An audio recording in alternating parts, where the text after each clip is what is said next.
Okay, guys, sorry about the technical difficulties. I don't know what was going on, but we've got Mr. Will Lowe in the Google Meets finally, and we're all ready to go. Thanks for tuning in tonight. Again, we will be taking your questions from the chat. I have gotten a lot of questions emailed to me, so we'll be going through those too. And I have some questions, but if you have some questions you're watching this, you want to pop them in there. We will talk about it. To start off with, Mr. Lowe, could you tell us a little bit about why you're running for the office and who you are? Yes, sir. Thank you, Jared, for having me. I want to thank Mvskoke Media for allowing all the candidates to do this. I really greatly appreciate it. Again, my name is William Lowe. I'm running for Okmulke District. I was a former speaker for the Mvskoke National Council. I'm a veteran, boarding school alumni, grew up in Eufaula. I served 9 years in the Marine Corps. Uh, Very, very happy about that. I got out, got my undergrads at Bacone College. Poor thing, school's no longer there, but got my undergrads there. I did get an MBA, Master's in Business Administration at Grand Canyon University. So that's just a real quick, down and dirty deal about me. I've been in tribal business for quite some time, many, many, many years, and served on several boards, served on several national boards, and those boards are boards that you actually have to be qualified, educated, and voted into. So that's something I'm very proud of, to be able to represent our tribe, the Mvskoke Nation.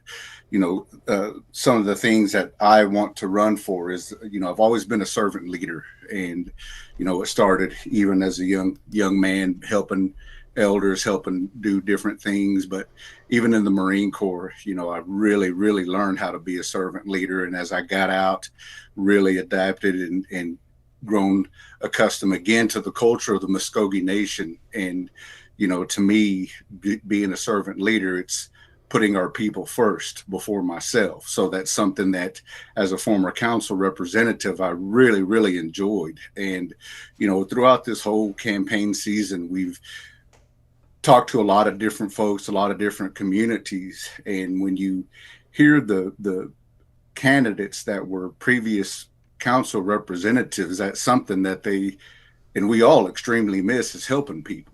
Because even though we're not on the council, we still get calls daily. And I helped 3 or 4 people today, just doing different things. And it's not big drastic things, it's just giving them the proper resources that they are looking for, or giving them that answer that they probably aren't understanding.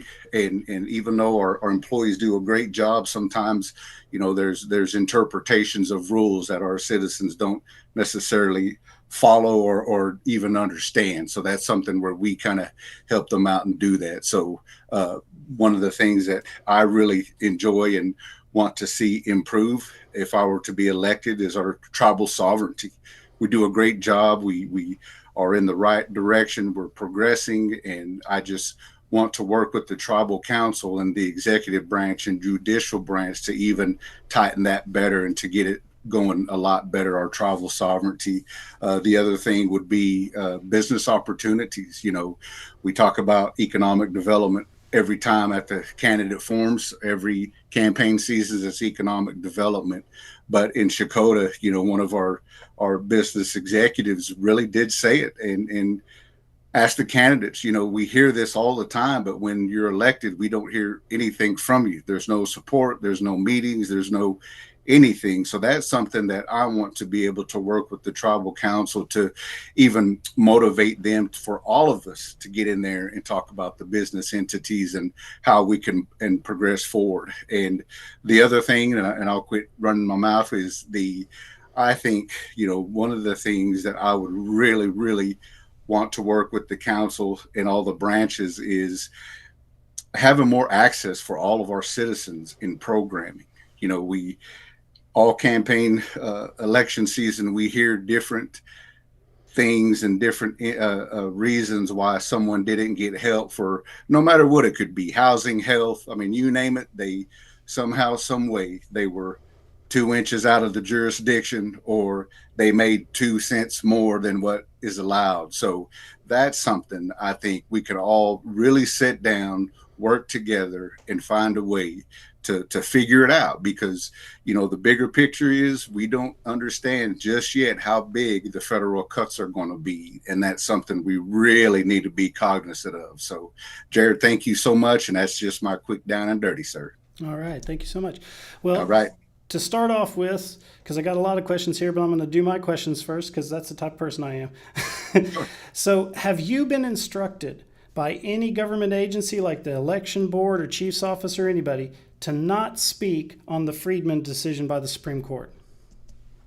No, sir. Me personally, I have not. To me, I always go to council meetings. I may have missed one or two the whole time I haven't been on the tribal council when I rotated off. But to me, I haven't been told by anyone not to talk about the Friedman case. And ultimately, the bigger thing is if the Supreme Court says they're citizens, then we need to be able to adapt and control and change our budgets, because budget season is here and we're going to have to increase our budgets for those citizens coming in.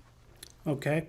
That was going to be my second question was your opinion on the Friedman decision? I noticed that your signature on your email when we were scheduling this, you have a consulting business. Could you talk about your consulting business, like who your clients are, and give the citizens some information about that?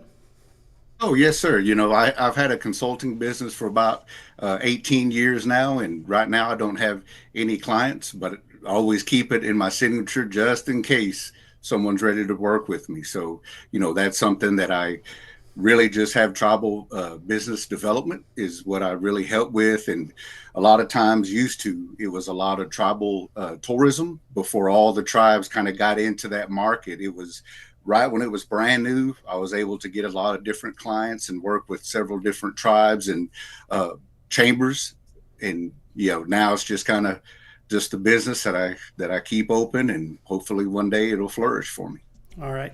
So if you're elected to be back on the council, national councilmen have a lot of access to sensitive tribal information. Would your clients for your consulting business have access to that information through you, or are there guardrails set up? Like if citizens were wanted to find out who was contracting with you, is there a way for them to do that? Or Right. For me, I would definitely not have any information sharing with any of my consultant agents or any of my clients for that reason, because data sovereignty is something that I'm very, very proud of, very strict on. So that's something that one day our tribe's going to get that data sovereignty itch, and we're really going to capitalize on it. So that's something that I would make sure that whoever I work with that's a client in tribal business would be separate completely. all right. I've got a question here in chat, and then I'm going to do that one, and then we'll start going through the email questions. So the chat question is from David Ware, and he says, ask him to describe his time in the military and how being a veteran will help with the National Council. Sure. For me, in the Marine Corps, I spent 9 years. I was in the infantry, and it taught me to, number one, be a leader. Because when I was young, I would never, ever be open to talk to anyone. I mean, I never talked to hardly my own brothers and sisters. I just stayed sheltered. I didn't even speak to anyone.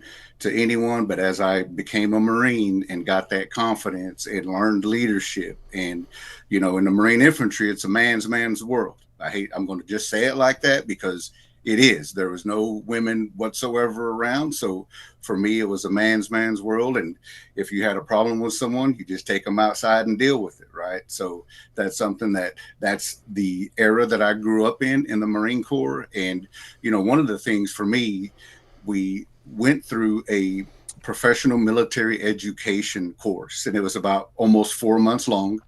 I was down in Camp Lejeune, but our class was up in Quantico, and there were 88 sergeants, and I was one of 88, from drivers to lawyers to, every job in the Marine Corps was there. And here I am with 3 other infantrymen.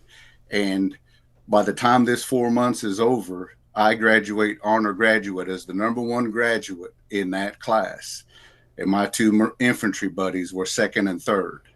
So to me, that's something that I have a little placard in the Marine Corps Museum in Quantico right now that will always be there forever. And to me, that's the proudest thing. And if anyone ever listens to me, I'll tell them about it. But a lot of things, I learned leadership, I learned respect. Because even as a Marine infantryman, I raised my daughter when she was 3 months old by myself in the infantry. Her mother had postpartum. She decided that this marriage wasn't going to work. So it's easier to discuss it now, but I went through a lot of trauma then, because even then I didn't understand what was going on. I was 21 years old and I have a 3-month-old daughter, and my ex-wife moves to another state to serve in the military. She was in the military as well. So to me, I grew up really quick. I raised a young lady who's a phenomenal citizen now and was in the Army intelligence. So to me, that's something that I'm very, very proud of. And, the Marine Corps helped teach me to be a better person and a future leader. All right, great. I'm going to go on to the email questions here. So first email question, and guys, I know I got email questions from a lot of citizens. I'm going to try to synthesize them and make them as short as possible. And if I skip your question or I forget about it, I apologize ahead of time. We're going to go through it and see if we can get as many as we can. So the first question is, the Mvskoke are a nation, not a race of people. Do you agree or disagree? If you disagree, could you explain? No, I think we're a nation. I mean, we're a sovereign nation, just like, any other tribal sovereign nation. The Mvskoke, I think, we have the three branches. We have our own everything. And to me, that's something that I mentioned before about bettering our tribal sovereignty, is fine tuning that process to be even that much more of a better nation. So I do feel the Mvskoke is a nation. All right. The next question here is, do you think the blood quantum requirement for office or charter community boards needs to be changed? And this question is probably because we had a district where nobody filed in the first round and then we had to do it again. But what's your opinion on the blood quantum requirement for running for office? Sure. I think, eventually we are going to have to do it. And, that's something you hear a lot of different things. I'm the Sergeant at Arms at the National Congress of American Indian. And when we go to these meetings, we hear this discussion quite a bit. If you have blood quantum, you're eventually going to run out of citizens, et cetera, et cetera. And people are very passionate about it. So for me, I think eventually we are going to have to lower that blood quantum so we can have more of different folks to not only run for office but be leaders and considered full citizens. So that's something that I eventually, right now, I think it's coming sooner than we think. Probably. Going on to the next email question there, and I want to remind you guys, if you guys do have a question, put it in the chat. I'm just going through some email questions right now, but we'll go back to the chat after that. Have you reviewed the latest quarterly report, and how familiar with it are you? Yep, I haven't actually reviewed the latest quarterly report. Being the speaker of the National Council, very familiar. That's something as an MBA, I financials have been pounded into my brain for 2 years, just to graduate that school. So that's something that I have no problem with when it comes to financing and projections and anything business wise. So, I am familiar with it. Have I read this one? No, sir, I have not. All right.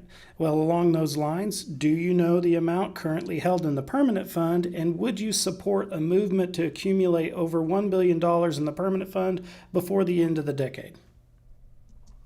Right. I don't know the actual, I've heard it be 750. I heard it 550. I mean, it all depends on who you talk to. I haven't actually sat and asked any of our finance group how much it actually is. But, to me, I think where it's at right now is good to go because, in the future, I'd love to have $1 billion in there. Trust me, I would definitely love that. But I think if we were to have close to $1 billion in that permanent fund, then we could be building more homes for our elders, and we'd already have that project on Mission Street done for our elders. Absolutely. Let me skip down here. We already asked that one. Are you aware of the draft legislation by Senator Mullen that proposes to give the Cherokee Nation authority over the Cherokee Reservation, including gaming? I think this question they're saying, what's your opinion on the legislation right now that is going to try to solve the debate or the feud between the UKB and the Cherokee Nation as far as casino or gambling rights, right? Like, what's your take on that legislation?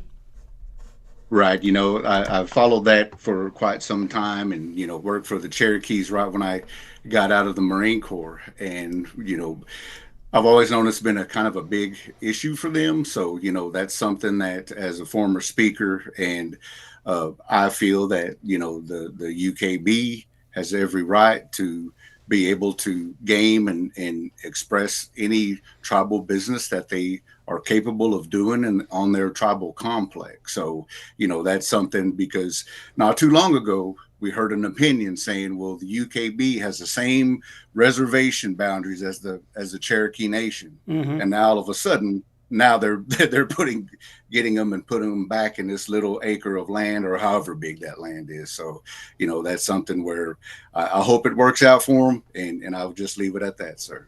All righty. Do you think dual enrollment in a federally recognized tribal town is a conflict of interest? I think what they're referring to is, situations where we have a Creek Nation citizen that's also an enrolled citizen of one of the federally recognized tribal towns and maybe even has a political seat in both things. Do you think that that's a conflict of interest? I don't think so. To me, I would be, I'm not a citizen of a tribal town, but I would be very proud if I were.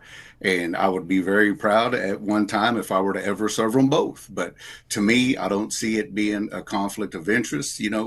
I know that when the COVID monies and all that came out, it was a very tight deal where they were being watched very closely, and everyone was very cognizant not to double dip, if you will. So to me, I commend all the folks that are dual tribal town citizens, and I'm very proud of you because I wish I were, but I don't see it as a conflict of interest.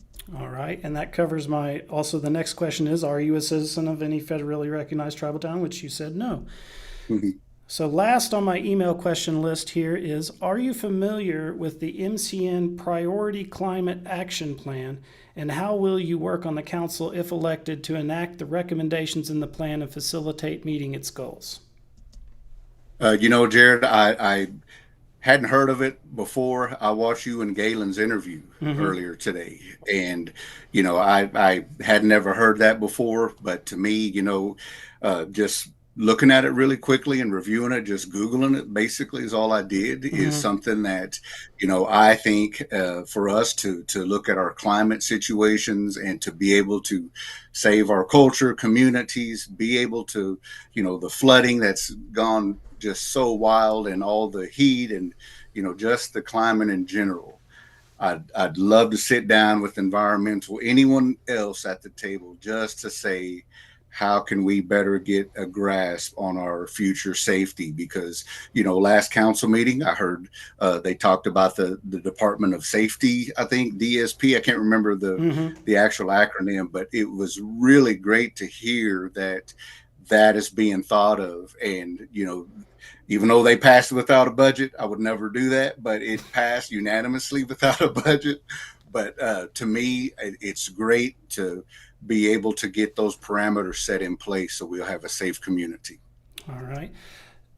I don't see any more questions popping up in the chat. We are at 20 minutes. I wanted to give you an opportunity because we've kind of gone all over the map with these questions. Is there any topic that is like central to your campaign that we haven't asked you a question about that you wanted to mention before we get close to wrap up time?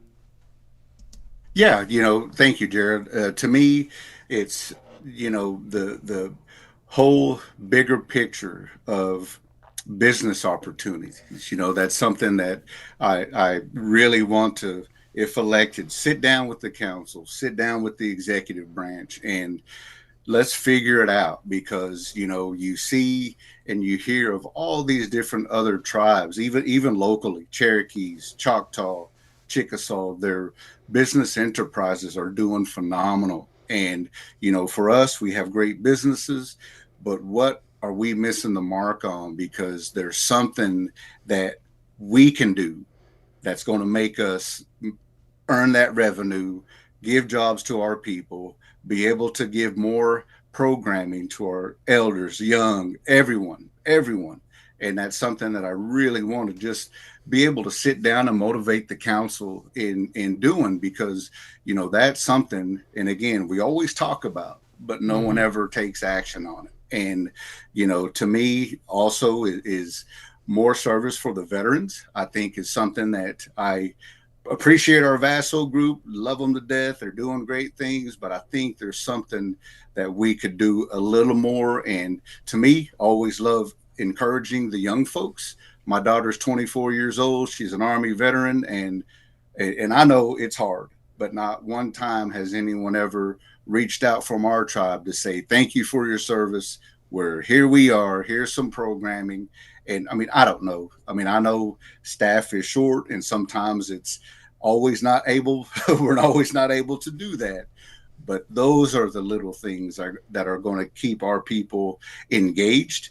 And to me, that kind of falls into the engagement of wanting to vote, because something that I'm really pushing this time in my campaign is register to vote. You hear everybody saying, I support you, but they're not even registered.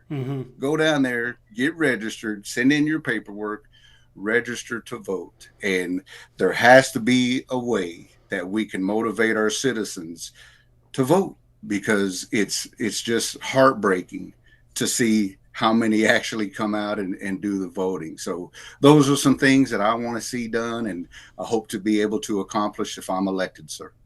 All right, great. I don't see any questions, but I wanted to follow up with you on that. What do you think we need to do? This is something. Do you have any ideas for any solutions or maybe legislation that we could pass to increase the voting?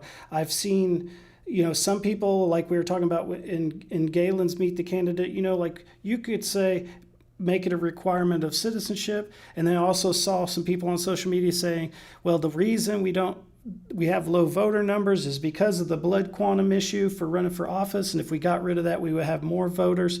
What do you think needs to be done there, or do we not know? Right. I think one thing, Jared, is one easy solution, if you take a look at it, is to eliminate the registration for voting. Because if you go in, you get your citizenship card, how come that doesn't qualify you instantly to cast a vote moving forward? Because that alleviates everyone having to fill out a paper, having to put a stamp on it, and having to mail it in. And I say that because my daughter, she didn't know if she was registered or not. She lives in Maryland. They're stationed in Maryland in the Army. And she said, Dad, I'd love to be able to register and send my paperwork in. Can you send me a fillable PDF? So I asked the election board just this morning, do we have a fillable PDF? And nope, it's all paper form. So you print it, you write on it, you fold it, put it in you the mail. lick the stamp. So that whole process of back in the day, you know what I mean? So those are some things that I think if we modernize our processes, and, just a quick solution for how do we get everyone to vote? If they already have a tribal citizenship card, why can't they vote? And I'm telling you this because it's not my idea. I heard this all throughout the previous candidate forums. And, a lot of my fellow candidates are saying these kinds of things. And it just kind of sparked, hey, that's no lie. I mean, we already have citizenship cards, so why not be able to cast? So Okay. I think that's just one small way to probably fix the solution, sir. Okay. Let's see here. We had a question pop up. Would he ever support raising the eligibility age of elders from what it is currently 55?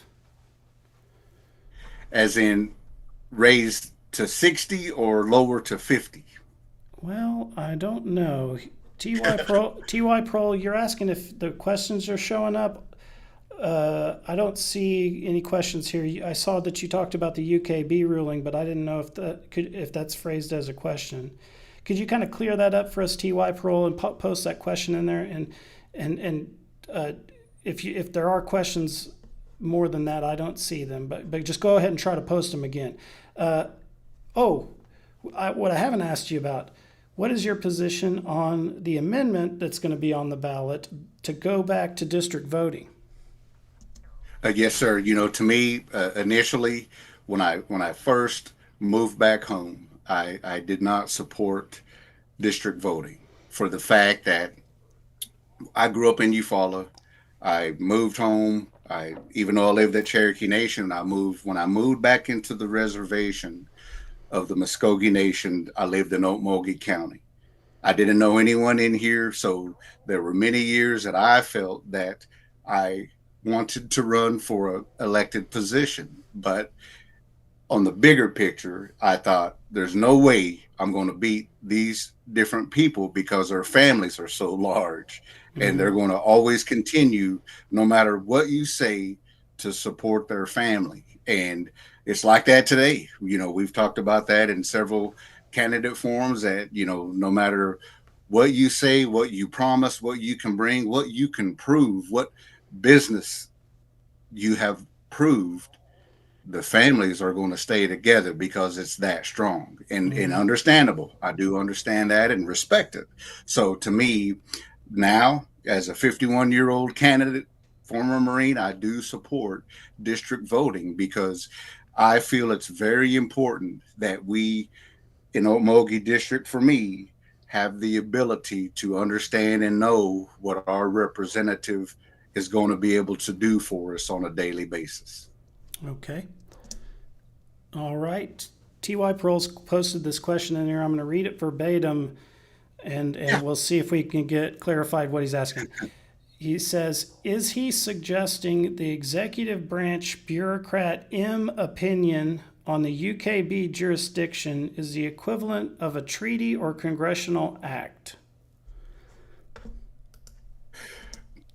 Jared, for me, I'm not even going to, I don't want to get into that question. It's not our tribal issues. And Okay. I want to be able to say my candidacy on our tribal issues. And I understand. hope he's able to find out from a UKB or a Cherokee. All right. Well, and I would say too, TY Pearl, Mr. Lowe has a Facebook page and everything. You can get into that discussion with him on his Facebook page too, because we got about 3 more minutes. About the district voting. So this is something that I've talked to people about, just me personally. It's not really a question or anything, but do you think it would be beneficial for the tribe to base the representation off of a tribally conducted census? Like if the tribe conducted a census of citizens and where they live and how many there are, and then based because right now every district gets 2 representatives, no matter how many people live there or how few people live there. And that kind of plays into that problem you were talking about with the families voting for their family members. What's your opinion about that?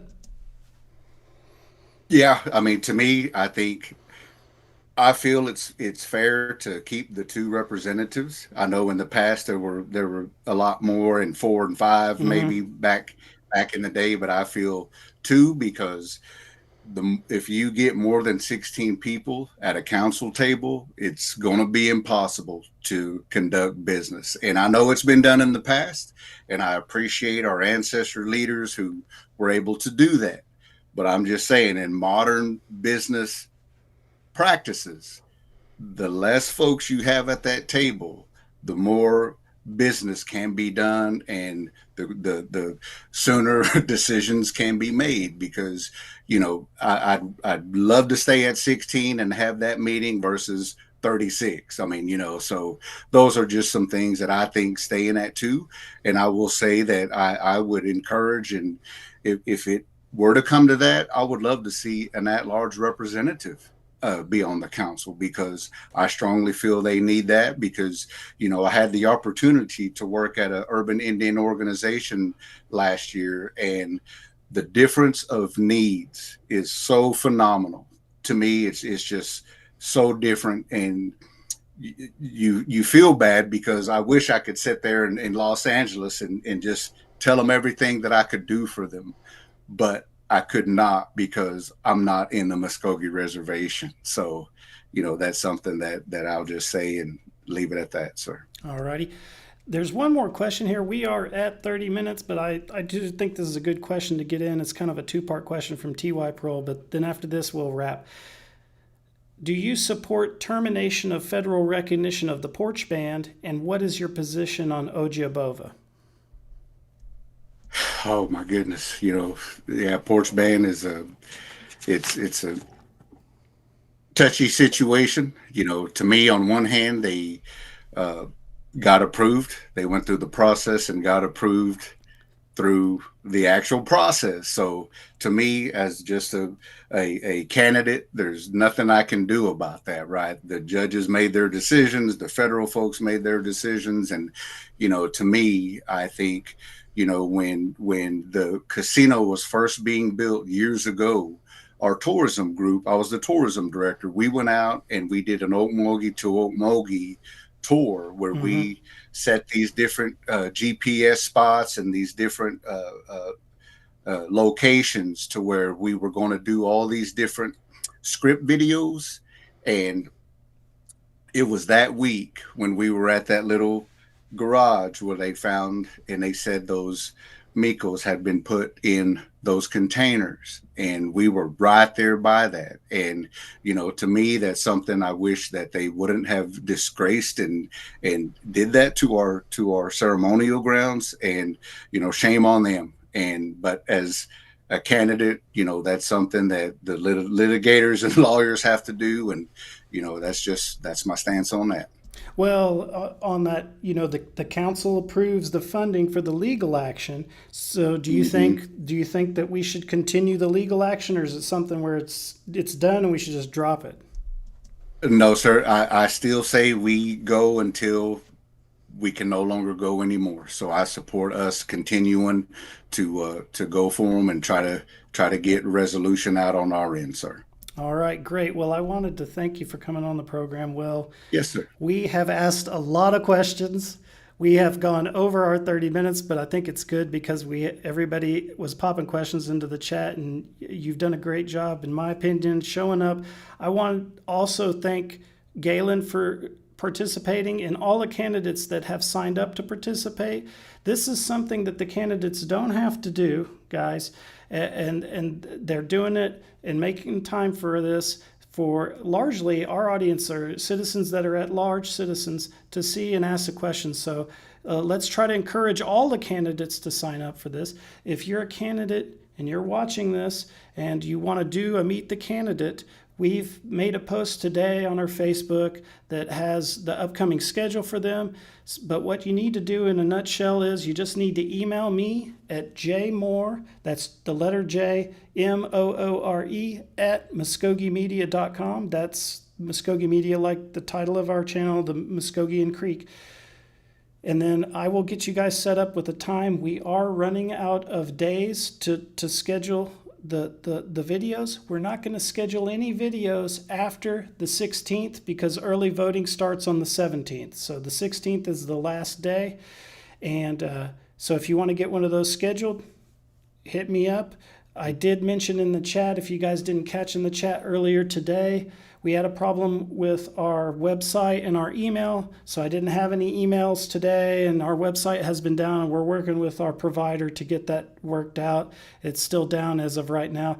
So I wanted to give you guys a heads up. If you did send any questions in today through email or anything like that, I didn't get them, and I apologize for that. That it wasn't my fault really, because it was something that happened at the provider level. But at the same time, I wanted to apologize if there was a question you sent. If you want to send me questions, go for it.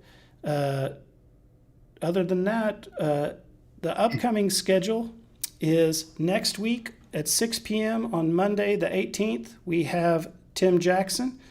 On Wednesday, the 20th, we have Sandra Golden. That's also at 6 p.m. On Thursday, the 21st at 6 p.m., we have James Factor. And then on Friday, the 22nd at 6 p.m., we have J.R. Wind. So if you want to ask them questions, tune in. The next week, on Tuesday, the 26th at 6 p.m., we have Cody Phillips. And then on Wednesday, the 27th at 6 p.m., we have Lahoma Schultz. So that's everybody that we've got scheduled right now. And we will be posting a new schedule every Friday or so to our Facebook to let you guys know what's coming up. So keep an eye on our Facebook for that schedule.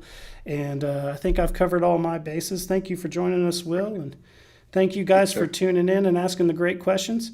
And we will see you guys again later. Mbado, hadum, chihichat, lees.